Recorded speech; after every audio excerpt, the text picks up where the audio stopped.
Support Center and friends. I'm back today to share with you really some strategies for managing our anxiety that either we have for ourselves or that our children are dealing with. Reality is probably a both and, right? In the middle of this pandemic, there is so much newness and uncertainty that our bodies are, and our minds and our spirits are responding to in very unique ways and in ways that often feel really uncomfortable and anxiety producing. And so I want to share with you today just a few quick tips to help manage that anxiety and understand a little bit more about where it's coming from. And of course, how to respond to it both within ourselves and for our kids. Some helpful parenting strategies here that I hope you can pass on and use in your household.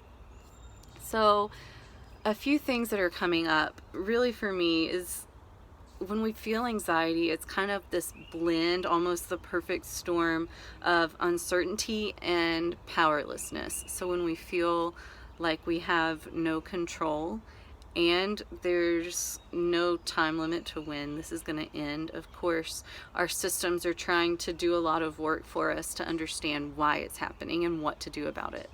So I'm going to share with you two quick techniques that you can use that hopefully seem easy enough to remember and helpful for you guys and for your kids.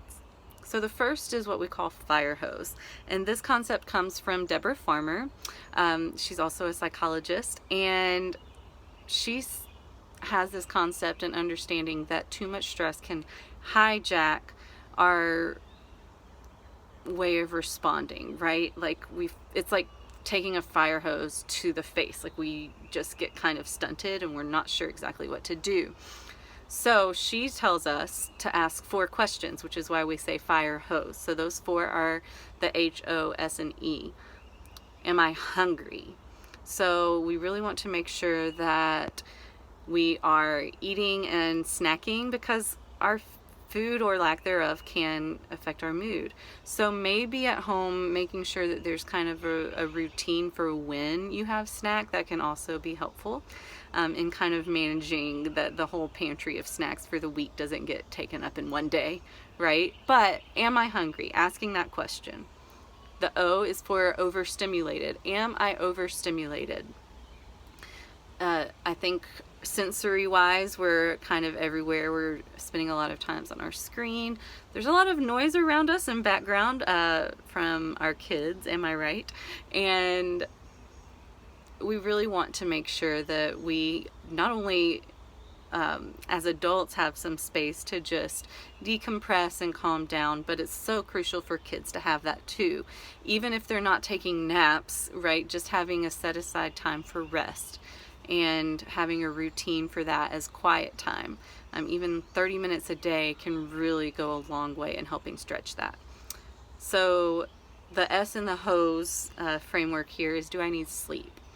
Asking that. We don't want to underestimate how important sleep is right now, especially in these hard times, to help regulate our mood and stabilize our mental health. So really do what you can to check in with, do I need more sleep? And if you do, and if you notice that in yourself or in your kids, then really try to limit how much screen time you have at night, like hours before you go to bed, and have some type of bedtime routine that you stick to really try to help regulate and make sure that you get the rest that you need. And the E, do I need exercise? Look, I don't love exercising as an adult, but we also know that we need it. And when it comes to kids, they definitely need it. It's one of their ways to regulate their emotions. It helps them release a lot of their fears and anxieties. That movement of their body is so important.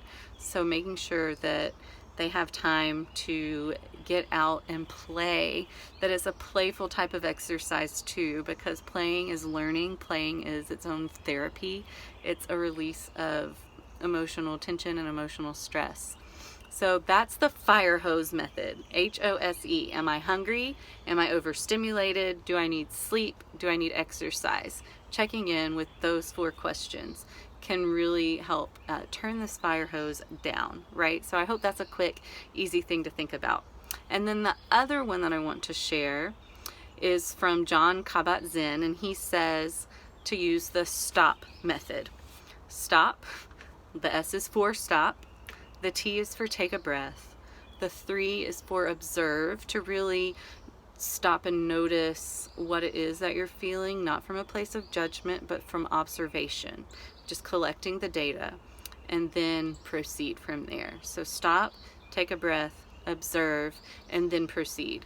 And again, these are exercises that are helpful for us, but especially teaching our kids that when they feel overstimulated or stressed or worried, or you're not sure what they feel, teach them, stop, take 3 deep breaths, notice what it is that you're feeling, and maybe even asking them a question of like, what do you feel in your body? Maybe they don't know how to describe their emotions yet.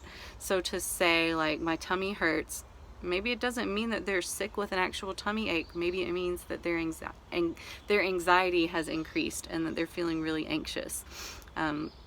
So you can help them learn how to regulate and understand what that anxiety is and where they feel it in their bodies from a very somatic standpoint, just turning inward, and then proceed from there. So those are 2 techniques that I hope that you can use, the fire hose method and the stop method. Just simple things that you can use to turn inward and check in with yourself, and that you can pass on to your kids, that are simple enough for them to learn how to check in with themselves. We're in this together. Breathe deeply and take good care.